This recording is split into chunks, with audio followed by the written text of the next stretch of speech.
Hello fellow FPL managers and welcome to a video on game week 28 of fantasy football, and welcome to the most depressing FPL video I've ever made. The lowest score I've ever achieved in my 8 years playing this game, to the extent where I think we've all had this crisis where you've just sort of thought about giving up or quitting or just sacking the season off, and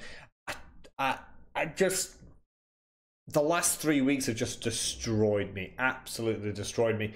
I had tried to future-proof, like blank game week, proof my squad by having a lot of players that weren't going to miss a lot of games, and playing 11 players, that was my first achievement, to get 11 people on the pitch for blank game weeks. And I had even an extra man on the bench, Bednarak, who played, so I have 12 eligible players that played in the weekend just gone. Wan-Bissaka unfortunately got injured. It would have been even more.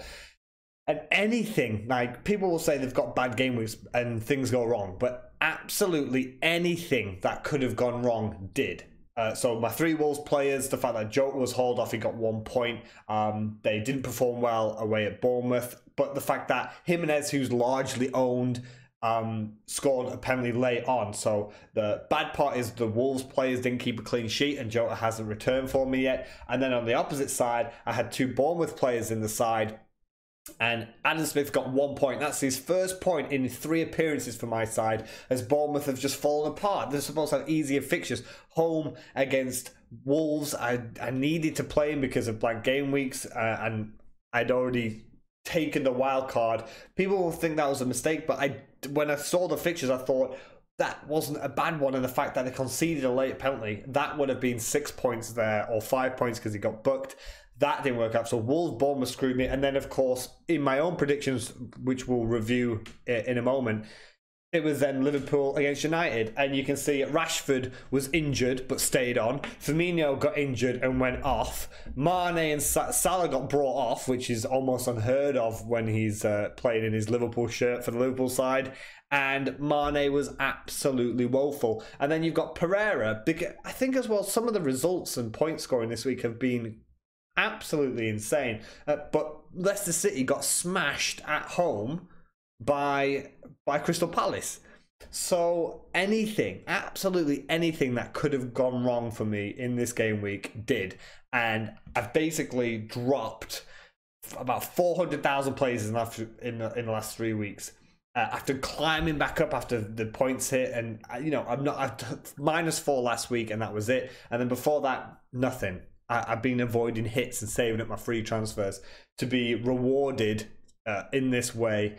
It does really just, like, I didn't even want to record this video because I've been that frustrated in the last few weeks, and it's just not panned out for me at all.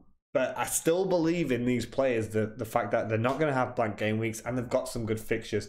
So I took out Firmino for Vardy, something which I'd spoken about before. He's not widely owned, and I still like Leicester's fixtures of, you can see, Brighton, Watford, Fulham, Burnley. The next, all the way to game week 35, their fixtures, and they've just sacked Claude Puel. So it's either going to be a good sign because teams bounce back when they change their manager, or it's going to further slide and maybe Vardy isn't favoured by the caretaker manager and he gets dropped.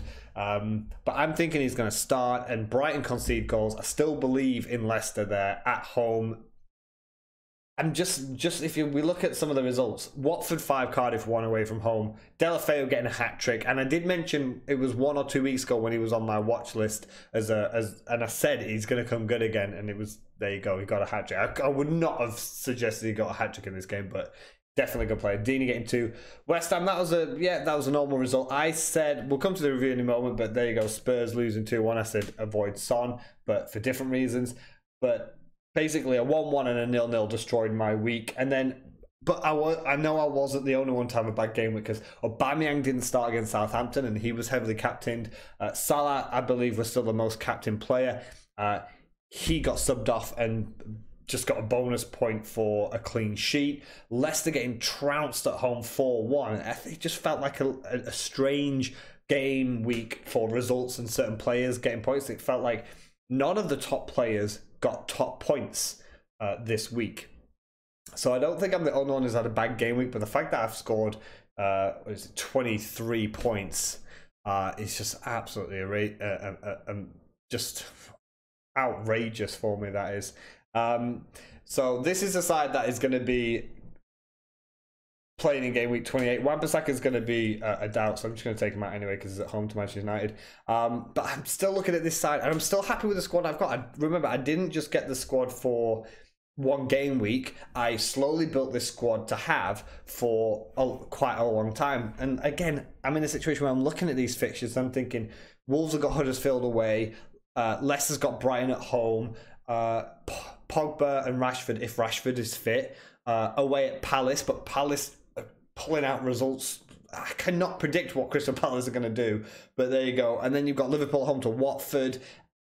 It's just that situation where I've got good fixtures. I think this is a decent team. Obviously, the week at the back, and I might have to. I've still got some money in the bank to reinvest, but I'm still siding with this team, and just really frustrated the last 3 weeks. I'm sure some of you guys have felt something similar, but definitely took a lot out of me to sort of make this video.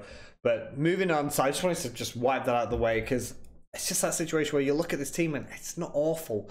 I'd said I'm going weak at the back, so it's fine, but they are still players that should be getting points.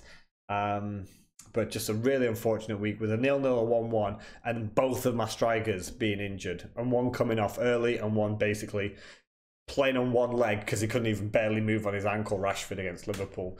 So moving on to reviewing the predictions. So the prediction part, I seem to choose good players for other people, but not myself. But again, this week my predictions were so-so. So I did say, just a reminder behind me, about avoiding City, Chelsea, Brighton, Everton. So if you've done that, good job. I also said avoid Manchester United, Liverpool. It was too difficult to call. It was too close to call. And again, that was right, 0-0. The defenders were the only ones that really took anything home from that game. They cancelled each other out. Title challenges in good, well, semi-good form, Liverpool, and then you got United, who are arguably the informed team at the moment, going head-to-head at Old Trafford in away game. So Liverpool will be gutted. The fact that United had to use their 3 subs in due to injuries in the first half, Liverpool think they missed a trick there, but they're usually reliable attacking force and counter-attacking play and beautiful football that they've been playing just didn't come to pass, and they've really missed an opportunity there. But again, I said avoid it, and that was the case. Aubameyang, I think a lot of people, so I didn't get any good players to pick this week. Philippe Anderson, despite I was right about West Ham dominating against Fulham, and they did very well, 3-1. He didn't pick up any points in that. Aubameyang didn't start. Southampton did get beaten by Arsenal, but it wasn't Aubameyang. He didn't start. He came on later towards the end. That was quite a surprise. And then Jamie Vardy, in that, you know, if you'd have said before that game at home to Crystal Palace that they were going to get thumped 4-1, and Vardy doesn't even score the one, you'd have been pretty surprised. But again, I've brought him in. I still think the fixtures are good. I still think he's a top player. Hopefully he's going to turn that around. But again, I missed on that one. Jota getting hauled off.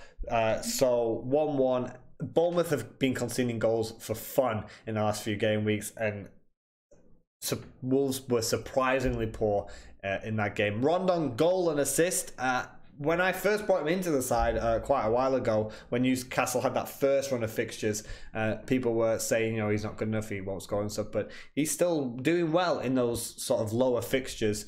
And then Arnautovic, he's got a tick here. He got 4 points, but he came on late and got an assist. So I still think him getting 4 points is in that situation, coming on late, is definitely tick worthy in my opinion. So it wasn't the worst week in terms of predictions, but again, even my predictions were a little bit unlucky there. Vardy getting thumped 4-1 at home is a surprise.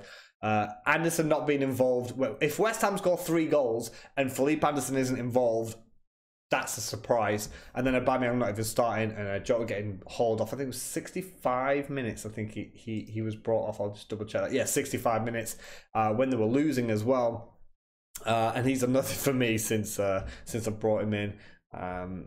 But again, with the fixtures that they've got, I can't really afford to take Wolves out at the moment. Moving on to my Game Week 28 predictions. And first of all, players to avoid, I'm going to say Manchester City. That is basically because I've said that I'm not going to trust any outfield player of Manchester City anyway, but the fact that they've just done 120 minutes in the League Cup final, and the likes of Aguero, I know Jesus is carrying a knock and he wasn't in the squad, but the Aguero's in 120 minutes. A lot of them played most of that game, and I just wouldn't trust myself having that much money as a risk that they might not play, especially when they're at home to West Ham, and rotation could be on the cards. And with the Champions League around the corner, I'm just thinking that for me, I always like to avoid Manchester City anyway, but having just finished such a sort of slog against Chelsea on Sunday, that by the time even Wednesday comes around, I'm not too sure. It's Pep roulette as it is, but apart from maybe Bernardo Silva, but even he's going to need a rest at some point. And at the moment, he's like the only Man City outfield player who hasn't been rested, so maybe he will be rested.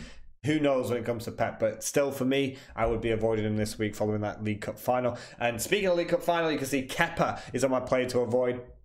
And that is because of that ridiculous situation of him apparently refusing to get substituted, and Sarri going crazy with his staff on the side, and I don't know what is going on at Chelsea. It's disarray again, just like it was in the past with Mourinho and this whole debate about player power at Stamford Bridge. But Sarri's come out, Kepa's come out, Chelsea Football Club have come out and all saying, oh, it's just, you know, it was miscommunication, the fact that they thought he was injured, but he wasn't injured, so he was just basically saying, no, I'm okay. But with the way that it looked and the whole reaction, it doesn't look good. The writing's on the wall for Sarri as it is, but I think Kepa is going to be out of the side until Sarri is out of the team, out of the role. But that was just my side point in there. And you can see finally Marcus Rashford just behind me, not of course because of his ability or his current form, but the fact, like I said earlier, he's playing on one leg. When it cut to Jeff Shreves just after half time saying came out after 45 minutes and he's wincing on that left leg, I think it was his ankle, and I would be really surprised with them having to turn around their Champions League tie away from home. And with it being away to Crystal Palace, I kind of think that and it's a few days, it's not a whole week. It's 7 days, fine, but it's not, it's just a couple of days. I'd be really surprised if Rashford is in the starting 11 for that one. I mean, if you rest him away to Fulham, no disrespect, Palace have been absolutely just inconsistent, but in a good way. Like, they've beaten City and then they've lost here and then they've just gone and spanked Leicester 4-1. Who knows what is going to happen with Crystal Palace, but from a Manchester United point of view, I think to protect him, they'd be pretty lost, I think, if they played him and he got really injured, because Lukaku is just complete. I've never particularly rated Lukaku as it is, but seeing him play, it's just... and you compare it to how Rashford has been and how informed Rashford is, I'd be surprised if they risked him for one game with a busy fixture list ahead of them, especially because they're still trying to get in the top 4, which is great, but they're still going for the FA Cup and they're still going to try and go for the Champions League. So I would be surprised if they're risking for that. Going on to my place to pick, and I have started with Aubameyang, because he didn't play in the last game, which I did sort of pick him for at home to Southampton. So I think because he didn't play that, he should play at home to Bournemouth. Because I've said as well earlier, Bournemouth have been conceding goals for fun. I should know, I've got one of the defenders in my side. And I'm just thinking, he'll be back, and he's been a little bit quiet of late, even though people still trust him, giving him captaincy. And hopefully he's going to start off from Lacazette, because they do have a good partnership. It just rarely sort of play alongside each other. But I would be surprised if he doesn't play. And if he does, I would be surprised if Arsenal don't score at least one goal and this man is involved. Also, I'm going to say Mo Salah. This is because I've ignored him for a few weeks at my own peril. I personally have put him as captain and he's nice and well let me down. But I'm thinking with the fact that Firmino is a big injury doubt, he's still going to have to play. And he got substituted, so I'd be surprised if he doesn't play. And at home to Watford, who's just had a great result, but similar to Palace, Watford feel quite inconsistent. But any team that goes to Anfield, I think find it difficult, and I think Klopp's going to really drive home, because they really did miss an opportunity with the injuries that United have during that game. They could have really taken advantage again, but again they've slipped up a little bit. No Gerrard pun intended. And I think Klopp will have got him whipped, basically just practicing attacking football, because they couldn't break down United. So I would hate to be the team that plays Liverpool after that United game where they didn't take advantage. And there you go, they're at home to Watford, so I'd be surprised if Liverpool don't win that one. And I'm going to stick with Jamie Vardy. I brought him into my side. They're going to have a new caretaker manager. Maybe that'll bring a breath of fresh air into Leicester City, because they've looked a little bit dull the last sort of year and a half. And I'm thinking at home to Brighton concede goals. They know that previous result was not good enough, and now they don't have an at-risk manager to sort of blame or lean back on. They're gonna have to come out and say, yeah, okay, we're free, so the shackles have gone, so to speak. And I still think Vardy's gonna come good. Going on to my play to risk, still got a low ownership percentage, even though he's still playing and he is still playing up front next to Jimenez. I am gonna go for Diego Jota. Is it away at Huddersfield? You can insert any Wolves player here, and I would have said the same thing, because Huddersfield are the whipping boys, unfortunately. So you could have said Jimenez, but he's largely owned. So I'm still going to go for his strike partner. He's still cheaper. He plays midfield, but he's playing striker in real life. So I think it's difficult to look past him. Mitrovic, I think my time's going to be up, because every time I've chosen Mitrovic as my player to risk, he's banged the goals and the points in very, very well. But I think this could be the week where our relationship comes to an abrupt end. But I'm still going to pick him because he's away at Southampton, and I don't think they're going to like his physical play. Southampton still concede goals, and I'm thinking that if there's going to be a Fulham goal, it's going to come from Mitrovic, who still gets lots of chances. He still works hard, so he's going to be my other player to risk. And then finally, Barnes. Massively under the radar. I have seen bits and bobs about him, people saying that bringing him in as a second or third substitute, but at 5.6 million, 2.1% ownership, and you're looking, and he scored 4 goals and got 1 assist in the last 4 games. He's got 6-5, 11-7 in his last few games, and that includes Manchester United and Tottenham in those 4 games. So for me, for that price as a second or third sub, is not a bad shout. And they've got Newcastle away from home in this fixture that we're talking about now. Then Palace at home. So Newcastle away, Palace at home. Liverpool away is difficult. But then there's a few games, Leicester, Wolves, Bournemouth, Cardiff, where you're thinking he might get a few chances. He's up there in terms of the stats and the underlying stats and things like that. So for his price and his current form of 4 goals in 4 games, 1-1-1-1 as well. So it's not like people said about Diego Jota, oh, he's got 3 goals in 5 games, but 3 of them came in 1 game, right? He's scoring every game in the last 4 consecutive games. So that would be my choice for the last one. So that's going to be it for today, guys. Like I said, it's been a difficult video. It was getting to the point where I was just going to think, don't even talk about my team on here. Just sack my team off and just sort of look at the stats and look at all the players to sort of build for next season. But I'm kind of determined to sort of pull back a little bit of dignity. I'm still kind of happy with the squad I've got. They've still got a good few weeks of fixtures. I'm fine for the next blank game week. Hopefully Wan-Bissaka's going to come back pretty soon as well, so I don't have to replace him. I'm not taking any minus points this week because all my players are going to play. So yeah, I'm going to stick at it, and hopefully you guys enjoyed the video. If you do, leave a like, maybe subscribe if you are new. And as always, thanks. Have a good one.